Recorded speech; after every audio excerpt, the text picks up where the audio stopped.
Well, that one's going to sting a little bit. West Virginia falls in the Charleston Classic to Clemson 70-67. We're going to have you covered here with a recap, initial reaction, good news, bad news, whatever you want to call it, and we're going to have you covered here on Mountaineer Moment. This is the Mountaineer Moment, your source for all things West Virginia football and basketball. From pregame to postgame coverage and breaking news, we've got you covered. Let's go. All right, welcome in, everybody, to another episode of Mountaineer Moment. My name is Troy. I'm your host here on Mountaineer Moment, your source for all things West Virginia football and basketball. And the Mountaineers just fell to Clemson in heartbreaking fashion, a game that, in a lot of ways, they had. And in a lot of ways, it simultaneously felt like it was never, fully in the grasp. Obviously, it wasn't, because Clemson gets the, comeback win. And I'm not going to... I just hope no one misunderstands what I'm trying to say here. But I'm not going to sit here and... It's not like West Virginia blew a 25-point lead. Did they blow a 10-point lead? Sure. Do you even say that? I mean, I don't... You know what I mean? This game was never over, obviously. It never felt like it was over. It never felt like Clemson was all the way out of it. It never felt like they were out of it. And... they made a few shots down the stretch. There were some defensive breakdowns, absolutely. There were some miscues offensively for West Virginia, absolutely. But it didn't feel like it was like this. I mean, I know what a collapse looks like. I know what a unbelievable comeback looks like, and that was not this. I'm sorry. And if you're tuned out or leaving, then goodbye, right? Because that's just not what this was. It was never, you never felt super, super comfortable watching that game because, one, Clemson's a good team. You got to give them credit. But two, because it was only, a 3-4 possession game the whole time in that second half. And West Virginia would get up by 9, Clemson would knock down a 3. West Virginia would get up by 10, Clemson would knock down a 3, go on a little 5-0 run, get a steal. Their defense did some things in this game that disrupted West Virginia, that turned the momentum and flipped a switch and allowed Clemson to hang around because that's what they did.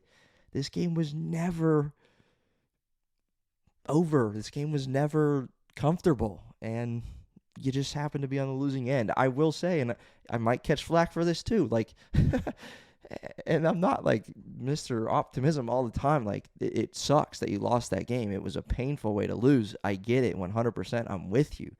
I'm with you. It sucks. But this was a really good college basketball game. It just was.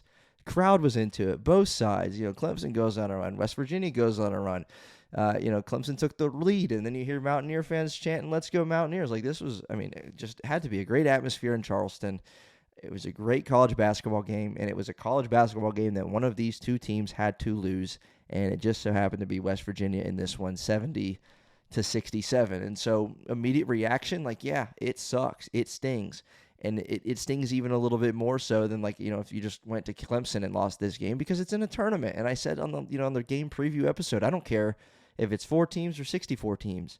If you're in a tournament, you want to win the tournament. And West Virginia now is going to play in a third-place game, which you don't like. You don't ramp up or get up for a third-place game like you do a championship game, even in a little 14 bracket. I stand with you on that. That sucks that you're not competing in that on Sunday. They're going to be playing for third place. You're going to be trying to leave Charleston with a 1-1 record versus an 0-2 record, which you don't want. You don't want to leave Charleston 4 out of 4, right? As far as teams and how they placed in this little tournament. I'm with you there. I completely get it. And but there are positives. And so throughout this episode number 94, we're going to talk about the fact that, and I already hit on it, this was a really, really good college basketball game. It just was. It sucks to be on the losing end of a really good game. Period. I guess we'll on the outline, right? We're going to finish this thing, or we're going to start with how we thought we were going to finish, with just this being a really, really great game overall. We're going to give some things that you like to see, and I will touch on some things that you didn't like to see or that may be some cause for concern. Surprised I've gone this far into the episode without mentioning the name Chance Moore Everybody on the Mountaineer Moment community, if you've been here long enough, you know I'm the biggest person, biggest advocate for Chance Moore and what he brings to this team, and I've been that way since he signed. I've been this way, since this very show started, and I mean, what a coming out party for him. And it's unfortunate that it's, not ruined. Ruined isn't the right word, but it's affected. There's an asterisk by it because it was in a losing effort for Chance Moore in West Virginia. But man, did he do some things tonight. I will say I'm going to have another episode coming out that's just going to be focused on Chance Moore and his performance. So if you don't get enough about it in this episode, there will be another one coming just talking about Chance Moore and what he did in his very first game as a Mountaineer, because it's one of the more impressive ones we've seen in recent memory. Chance Moore, what a debut for him after having to sit out the first 5 games. Everywhere on the floor, offense, defense, made some threes, stole a freaking inbound pass with 1 second left, and heaved it from half court to end the first half and knocked it in off the glass. Nuts, right? To cap off already impressive first half that he had. Just really good defensively, getting steals, getting blocks. Had 16 points and made 6 of his 12 shots, I believe.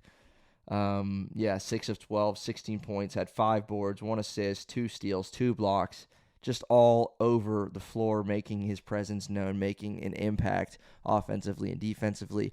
But again, should not come as a surprise if you've been here on Mountaineer Moment, because I've been the leader, the conductor of the Chance Moore hype train, and it's all aboard now because he's really, really, really good. And I'm saying all this, and I was super impressed by him, and I've been leading that charge. So shout out to Chance Moore. Unbelievable performance from him in his first action as a Mountaineer. We will talk about some things that he just didn't love, and maybe some cause for concern moving forward. But again, final score 70-67. And why don't we just go ahead and bite the bullet and go into those things that you really didn't love from this performance by West Virginia in the 70-67 game. I don't think there's a ton losing effort, but lots of signs, lots of encouraging things. One of the things that catches my eye just looking at the box score and watching the game, Honor Huff led the team in minutes, 38 minutes, led the team in scoring, 17 points, but he was 5 of 6 from the floor, and there were 4 guys, including Chance Moore off the bench, 4 players with more shot attempts than Honor Huff got tonight, and yet he led the team, obviously, in field goal percentage, 3-pointers made, and minutes played. Why isn't he getting more looks, right? Why don't we just let him stroke it from the logo, right? Because he's capable of making it. He makes ridiculous shots. Two sides of the same coin, I guess. Honor Huff, you're encouraged by his performance and what he did with what he was given. But, man, he could have gotten more. He just didn't find them, and he's on the floor more than anybody. Should have gotten more shots based on what he did tonight. Trayson Eaglestaff. Let's just go there, right? We can kind of even go player by player here if it's going to help us go positive, negative, positive, negative. Eaglestaff, I was encouraged. I said it on, with Mountaineer Paul and Locked On West Virginia immediately after the game. Encouraged by Eaglestaff's shots that he was taking. He looked more comfortable is not even the right word. He looked more comfortable until you saw the result of the shot, because there were some air balls, there were some looks that were not close. But he handled the ball a little bit more, took some more Trey Eaglestaff looking shots than he had been, based on his tape, based on what he did at North Dakota. He looked for his own a little bit more. 2 of 9, 1 of 5 from 3. And again, some of his misses were really bad misses, but encouraged by the fact that he was taking them. He had a few, moves from outside the 3-point line. He put it on the deck and, took a couple mid-range shots that he missed. And, one was a really, really bad miss. But we haven't even seen him take some of those shots this year. I'm fully going to sit here and say that I think his shots are going to start to fall. I just think they're going to start to fall. He's got the yips, as Mountaineer Paul says. But he's too good for this to continue. He's too good for this to continue. Whether he's going to stay in the starting role, whether he's going to come off the bench, we don't know. Ross Hodge has to figure that out. But encouraged by the fact that he was taking some shots that you've seen him pass up a little bit this season. Discouraged, yeah, by the way that they were coming out of his hand, yeah. But he looked for his, again, it's 9 shot attempts. He had 5 points. But he put it on the deck a few more times than we've been used to seeing so far, and I'm encouraged by that. Belo struggled tonight, 4 points, 1 of 7. 2 of those points obviously coming on the miscue. You missed that second free throw Clemson does with his handful of seconds left. You scuffle for the loose ball. You pick it up. Chance Moore finds Belo wide open for a reason because you're down 3. You need 3, and Belo dunks it uncontested with a second and a half, and there's your ball game, right? You need to look for 3 there. You don't do it because there was just a mental lapse. And there's no excuse for it. There's no excuse for it. Just sucks. Just stings. And so not his best game. Not his best game. Obi Oha, 26 minutes, 0 points. He did have 9 rebounds, but struggled. Against these Clemson bigs who, we talked about pregame. They got some size to them, and they had a really, really balanced attack. If you look at their box score, Carter Welling, obviously the story late, couple big threes, had 13 points. Justin Porter, 14. Dylan Hunter, 13. Off the bench, R.J. Godfrey was probably their most consistent, best player, until the end when it was Welling taking over. But Godfrey, 28 minutes, 14 points, 6 of 8, 6 boards, 3 assists. Just a really, really, really good game from him. And then Butta Johnson in his 22 minutes, 11 points off the bench. So a balanced attack, which isn't a surprise because we talked about it pregame. That's who they are. A lot of guys averaging 11, 12 around there. And they had 5 guys in double figures tonight with 2 of them scoring 14, Godfrey and Porter. You shot it better. From 3, made 9 out of 23. Clemson made 7 out of 22. Free throws hurt you a little bit. 12 of 19 for West Virginia, 63%. Clemson made 15 of their 19. Rebounding was close, 36-33 in favor of Clemson. West Virginia 8 turnovers compared to Clemson's 12, but 4 of those turnovers were by Jasper Floyd. And I say something that you don't like, although Jasper Floyd did have 14 points in this one, 5 of 9, 2 of 4 from 3. He had 0 assists and 4 turnovers, where conversely, Amir Jenkins, who, he's a dog, had 4 assists, 0 turnovers. Amir Jenkins, to me, Chance Moore, right, stole the show, and it's disappointing that you lose the game because I think there'd be even more conversation happening about Chance Moore right now because of his performance. But Amir Jenkins, to me, showed you more because Chance Moore, at least I knew, right, that I'm not going to sit here and act like I was going to predict the opening game that he was going to have in a Mountaineer uniform. Not saying that at all. But I knew he could stuff the stat sheet. I know he could be really, really good defensively and offensively getting downhill. I knew all that. I knew the ways that he can impact the game. Perhaps more than a lot of people knew. Just saying. I know a lot of people were big on him, but I still think I was the biggest. All right, that's it for that. But Amir Jenkins, to me, showed you some things because this is a step up in competition against Clemson. And Amir Jenkins, what did he do in his 19 minutes? 8 points, efficient, 3 of 5 from the field. Made both of his free throw attempts, 3 boards, 4 assists. He's a dog and played really, really well in the minutes that he was given. Tough turnaround jumper, a very nice double clutch layup that he had. His best game by far and against the best team that they've played so far. So that's an encouraging sign. I like to say, too, I think, around Thanksgiving, these early season tournaments,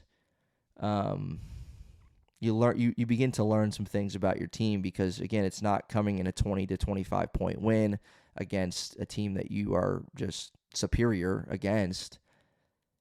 You're learning something about Amir Jenkins, and Chance Moore and some of these other guys and the roles that they're going to play on this team in a loss to a quality opponent in Clemson.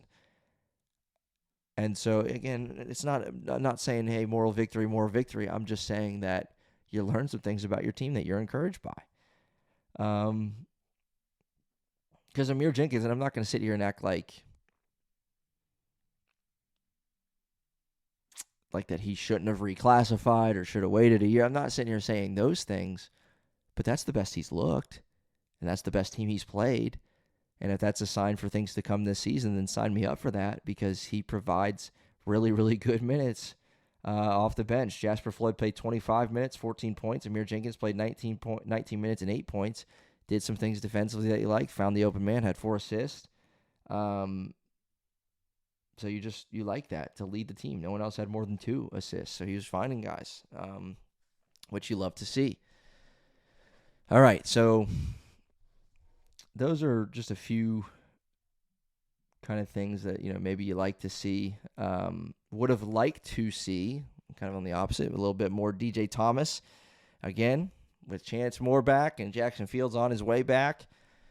It's up for Ross Hodge to figure that out with DJ Thomas and Eagle staff and how their minutes are going to shake out. But Thomas only on the floor 9 minutes tonight, after coming off a 25-point performance. 0 of 3 from the field, 0 of 2 from 3, and struggled a little bit, obviously, in the time that he was given, but wasn't given much time. It's a small sample size, so maybe he would have done more with more playing time. So that's the story there. But again, it's a heartbreaking loss, 70-67 in a game where you had a lead the majority of the way. Let's look. I mean, Clemson took their first lead first lead in the second half. They had a lead early, but they took their first lead in that second half late. Let me just find it kind of. So you're up, 7, 8, 9, 10, and Clemson takes the lead. Takes the lead on a Carter Welling 3 with 2 minutes left, right? So, with 3 minutes left, you had a 5-point lead. Carter Welling made a 3 to make it a 2-point game. You miss a 3 from Chance Moore with 2:40 left, and then with 2:13, Carter Welling made another 3, top of the key.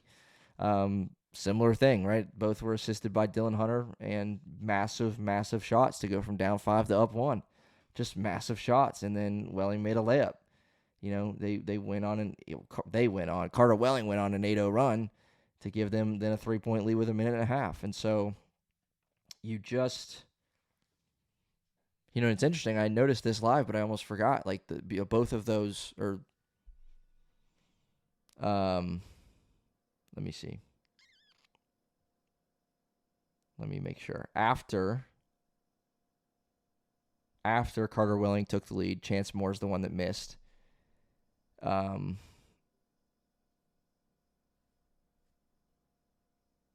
And then it was you're down 3 with a minute left, and it was a beautiful out of bounds play. My goodness, Ross Hodge drew up a beauty from Lorient to Chance Moore cutting, back door to get an easy layup to cut it to 1, and then Carter Welling goes to the line, makes free throw, and they put it away, 70-67 the final. Just painful. It just hurts, but it's one loss. You weren't going to go undefeated, right? I'm not